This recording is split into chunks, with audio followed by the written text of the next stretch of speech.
Hey everybody, ready for the thought for today? A little earlier today, I discovered this essay by Alexander Solzhenitsyn. Is that how you say it? Either way, called Live Not by Lies. He wrote it back in 74, and that was in the middle of the Cold War in a tyrannical communist country, which tyrannical and communist seem to go together.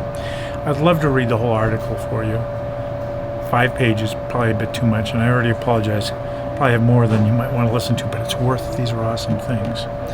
So he's talking about some of the bad stuff that happens, and he says, what can we do to stop it? We haven't the strength. We have been so hopelessly dehumanized that for today's ration of food, we are willing to abandon all our principles, our souls, and the efforts of our predecessors, as well as all the opportunities for our descendants. Just don't disturb our fragile existence. So understand what they're going through. If you didn't toe the line, you and your family might not eat. We lack resolution, pride, enthusiasm. We don't even fear universal nuclear death, nor do we fear a third world war. Perhaps we can hide in the crevices. We just fear, listen to this, we just fear acts of civil courage. We are afraid to lag behind the herd and to take one step alone, and suddenly to find ourselves without white bread, heating gas, or a Moscow registration. I want you to think about what the equivalent now would be in today's society, what it would actually mean to do an act of civil courage. And go ahead, please don't get angry at me, but basically, if you protest about something where the media and everybody's going to support you, then it's not a whole bunch of civil courage. Then a couple sentences later he goes, what does it have to do with us? We cannot do anything about it. But we can! Exclamation point. We lie to ourselves to preserve our peace of mind. It is not they who should be blamed, but ourselves. And think about that again right now as you think about things like the cancel culture. A lot further down, next page toward the bottom. The simplest and most accessible key to our self-neglected liberation is this: personal non-participation in lies. Did you catch that? Personal non-participation in lies. Though lies may conceal everything, though lies may control everything, we should be obstinate about this one small point. Let them be in control, but without any help from us. Let them be in control, because they are, but without any help from us. Going on to the top of the next page, our path is not that of giving conscious support to lies about anything at all.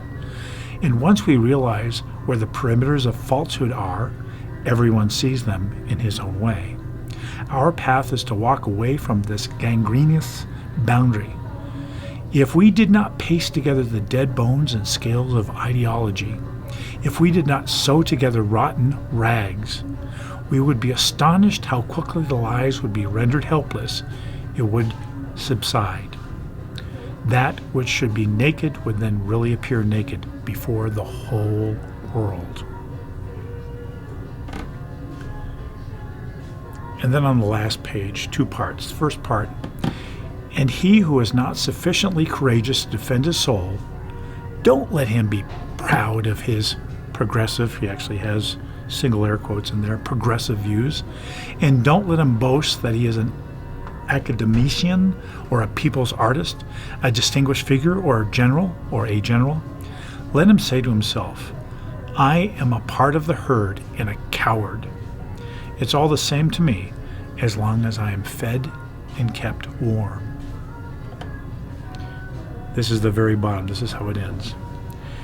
If we are too frightened, then we should stop complaining that we are being suffocated. We are doing this to ourselves. If we bend down even further and wait longer, our brothers, the biologists, may then help to bring nearer the day when our thoughts can be read and our genes restructured. If we are too frightened to do anything, then we are hopeless and worthless people, and the lines of Pushkin fit us well. And this is lines from Pushkin.